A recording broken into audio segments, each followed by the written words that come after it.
Hey, this is Russ with Wing Saber Historical Fencing. Hi, I'm Kat. She is still Kat.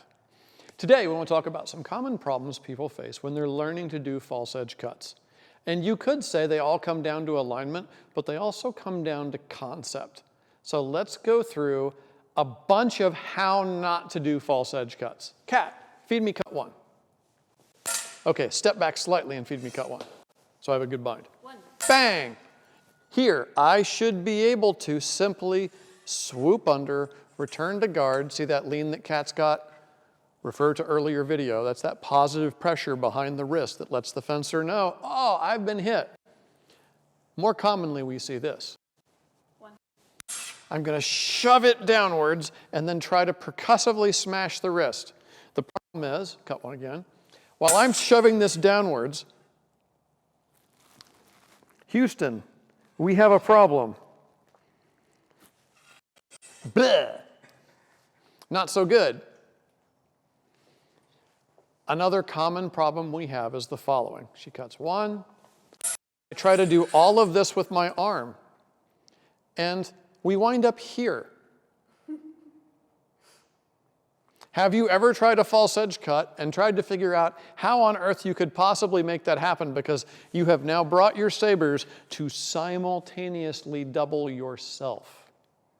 Doubling is bad. Doubling yourself is embarrassing.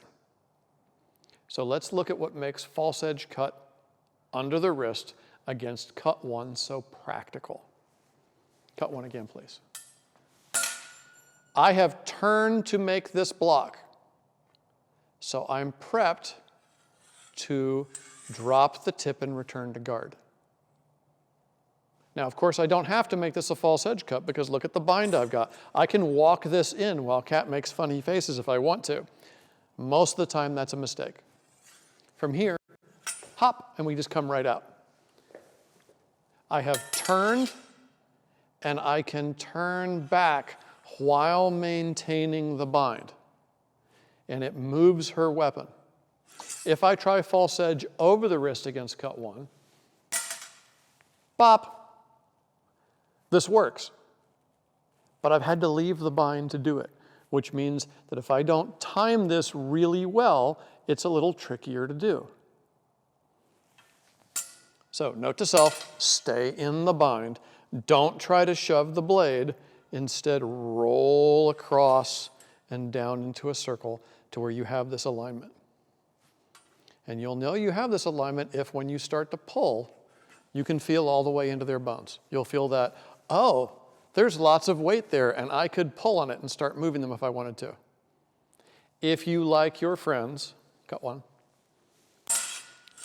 don't bring your saber down here and go, smack! Because these bones are fragile and your artist friends will not thank you for that. All right, same principle applies to cut 2. Cut 2. If I try to come under the wrist here and line this up, it works. But I can keep in the bind much more easily by simply dropping that down. Doing! She didn't need that forearm. Or catching under the wrist. Or if I get my happy butt offline, cut 2, like I should, now I've got a perfect angle and I know I have positive pressure simply by pulling my wrist back. Notice how her blade is locked into mine, especially if I have a shell here. She's not going anywhere. What we often see instead of stay in the bind, drop the tip, ding, ding, high, is this. Or that. If I try to make a false edge cut into her wrist, watch what happens. Hi, I'm throwing cut. Oh. Well, she escaped it. And if she's feeling more aggressive, she escapes it into my body. Observe. Cut 2. Bang! And you escaped it again. You were supposed to kill me. Yeah, I know. Couldn't figure out how. Oh, stab me. Or slash me. Go ahead and move your feet. Yeah, you can move your feet even though we're on camera. Go ahead. Bang. Bleh. Oh, I've been blocked. I can roll cut 4 and smack. I can turn and stab. There's so many things you can do, none of which are available, cut 2, if I stay in the bind and drop my tip. So go ahead, kill me. Anytime you want. Yeah. Problem, right? So here's what you don't do. Hold up your weapon, please. I don't try to muscle their blade down in order to make a hit. Because by doing so, I've left the bind. She has all the initiative and danger, Will Robinson. And other phrases I probably can't actually get away with saying on YouTube. The other thing, cut 2, I have to leave my grip high while I bring my tip low.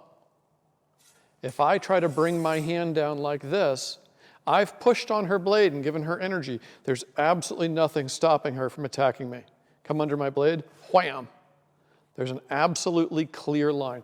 Do me a favor and just make a really sloppy cut that's just straight from the wrist so the camera can pick this up. Cut 2.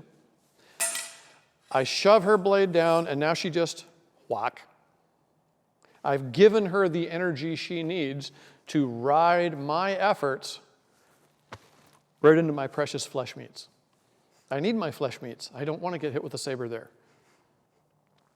So, recap. If you're having trouble with false edge cuts, first start with the 2 options that are easiest by staying inside the bind. Cut 1, please. Good bind. If I do this from here, it's going to be a problem. Circle under, make the hit. Back up slightly, cut 2, please. Good bind. Goodbye wrist. Second, keep the hand in the position it was when you started the technique. Cut 1. I'm here. My hand has returned to guard. If I do this business, doesn't work. Cut 2. If I do this business,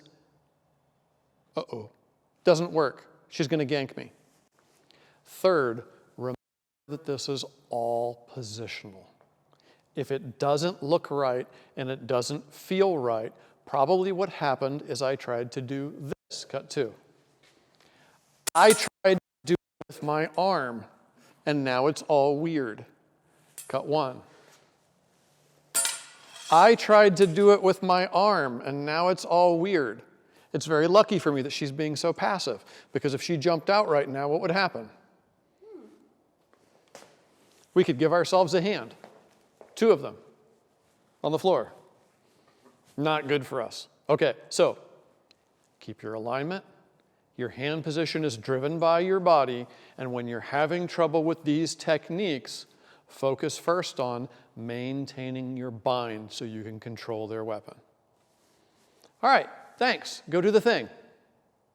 We've got more videos and content coming, so if you liked what you saw and it was useful for you, please stab the like button, /subscribe, and punch the little bell icon so that you're notified immediately when new content comes available. Thanks, and go do the thing.